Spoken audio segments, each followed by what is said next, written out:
Não é uma tarefa fácil pensar a proposta nesses tempos, né? Nós estamos vivendo um momento de desmonte e destruição de políticas e de programas que nós levamos décadas para construir e para conseguir colocar em prática.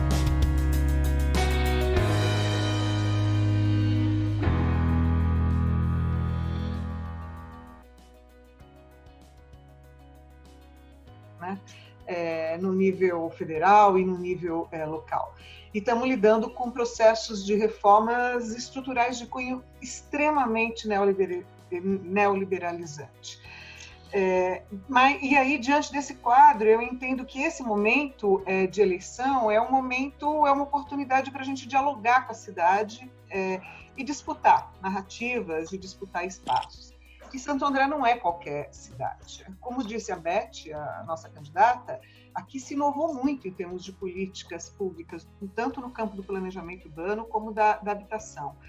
Nós fomos um dos primeiros municípios a aprovar um plano diretor após a aprovação do Estado da Cidade e nós, de fato, aplicamos os instrumentos como o ASEIS, como o PEUC.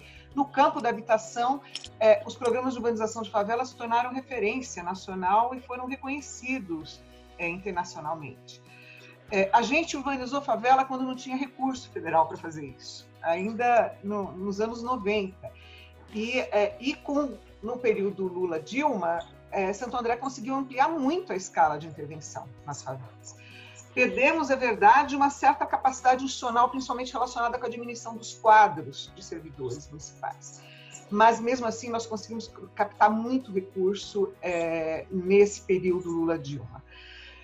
E falando em plano de governo, de ideias e de conteúdo que nós vamos comunicar nesse período, eu trabalharia com duas linhas. A primeira é relembrando o que fizemos, né? E a segunda, evidentemente, apontando continuidades, aprimoramentos e outras ações.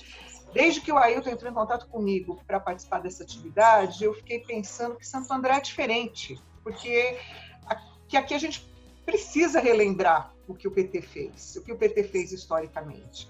E em relação ao período Dilma-Lula, destacar o que esse alinhamento permitiu aqui na cidade, né? O que foi realizado. Nós captamos recursos do PAC para intervir em 18 assentamentos que atingiram, de alguma forma, 30% dos habitantes de favelas na cidade. Aquela pesquisa do diagnóstico habitacional que a Universidade Federal realizou em parceria com o consórcio, financiada pelo consórcio, mostrou quanta coisa aconteceu aqui, né? Esse recurso permitiu concluir a remoção da gomboa, viabilizar tocar Espírito Santo que está em cima do lixão. Nós viabilizamos, eu não sei, o meu número é o número de 2016, mas eu acho que só na faixa 1 do Minha Casa Minha Vida, 2.500 moradias em ZEIs localizadas em áreas bacanas e adequadas. Esse número deve estar desatualizado, esse número deve ser muito maior. Mas, evidentemente, tem muito mais o que se fazer, né? Há muita desigualdade e precariedade, e a pandemia, como todos nós sabemos, iluminou muito isso. A pandemia iluminou a desigualdade e a precariedade. E a pandemia atingiu o maior número de pessoas em áreas com habitações superlotadas e sem saneamento. Aqui na nossa cidade, provavelmente as áreas de favela. Nós temos 161 assentamentos, favelas, e 59 deles, 40% mais ou menos do total, estão urbanizados. Mas os outros estão parcialmente urbanizados, ou quase urbanizados, ou não urbanizados.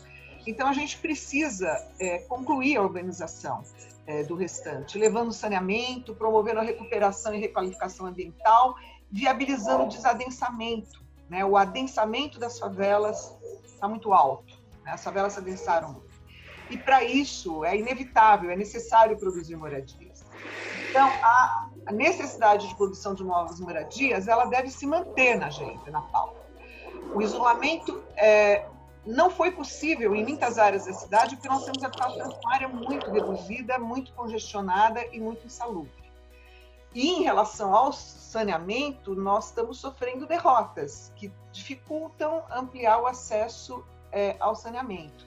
Nós tínhamos o SEMASA, que infelizmente entregamos para a Sabesp, e agora a nova lei aprovada aponta para uma privatização, E muitas vezes eu ando, quando eu andava, né, agora a gente está preso em casa, isolado na cidade, eu percebia que as pessoas não relacionavam o aumento da tarifa da água enfim, com tudo que está acontecendo no campo do saneamento. Bom, a gente é preciso, agora, mesmo voltando lá, mesmo as favelas que foram urbanizadas, eu acho que a gente vai precisar revisitá-las, porque nós temos déficit nessas áreas, nós temos habitações insalubres nessas áreas, superlotadas nessas áreas. Então, alguma coisa vai se resolver com assessoria técnica e com requalificação habitacional, mas outras situações não, elas vão demandar intervenções cirúrgicas. Com certeza, um tema para estar na agenda de governo vai ser a questão da regularização fundiária. 69 núcleos que estão urbanizados, que abrigam 30% da população, estão urbanizados e consolidados, mas não estão regularizados. Se eu não me engano, a gente deve ter aí cerca de 10 assentamentos regularizados em Santo André. E nós aqui fomos pioneiros em termos de instituir uma legislação que viabilizasse a regularização fundiária. A nossa primeira lei de ZEIS é de 1991, da primeira gestão de Celso Daniel. Mas, na verdade, a gente conseguiu andar pouco, né, com essa questão da regularização fundiária na cidade. E eu acho que tem um espaço aí, porque a gente tem favelas que estão prontas, né, urbanizadas, e que é possível avançar na regularização. Além de dar continuidade ao processo de reurbanização e requalificar esses espaços. Eu diria que é muito importante para a cidade de Santo André um programa que pense a requalificação de áreas urbanas, não necessariamente que se atenha ao poligonal de um assentamento precário, mas que trabalhe com bairros, com pedaços de bairros, buscando a requalificação ambiental, a recuperação ambiental e urbana. Essa dimensão ambiental, ela deveria ganhar maior importância, né? Ela deveria ser um elemento importante de qualificação da cidade.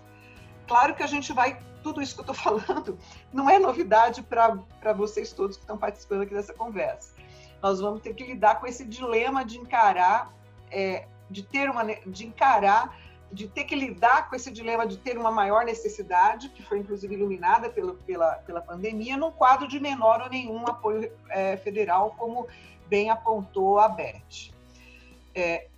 A pandemia iluminou a necessidade de um planejamento de ações integradas. E aí eu acho que a gente já teve, em alguns momentos, ações mais integradas. O próprio Santo André Mais Igual, que foi reconhecido internacionalmente. Eu acho muito importante a gente retomar o desenho desses programas de desenvolvimento integrado aqui. Não precisa ser exatamente nos moldes do Santo André Mais Igual, mas eu acho que a gente precisa buscar uma maior integração das políticas. E no momento de eleição, já estou terminando, me deram só 10 minutos, é um momento para dialogar, como eu disse. E eu fiquei pensando que talvez o maior desafio de todos seja como comunicar essas coisas que a gente imagina que tem que estar na agenda, que a gente já fez no passado. Como é que a gente fala isso? Porque a gente tem um jeito de falar que é o jeito de falar para os iguais, né? Para nós mesmos. E a gente tem que descobrir um jeito de falar para quem não é igual, entendeu, a gente? Como é que a gente vai explicar coisas que a gente tem como entendidas, como claras, como é que a gente entende os nossos problemas urbanos, habitacionais, mas como é que a gente explica isso, né? Como é que a gente explica em que medida, enfim, outras esferas, atuação de outras esferas de governo atingem aquilo que está acontecendo no local. Então, essa é uma questão que eu não tenho resposta, mas que me parece fundamental. Não é só o conteúdo, mas como a gente vai comunicar esse conteúdo. Como é que a gente vai falar para quem não necessariamente é igual ou pensa igual.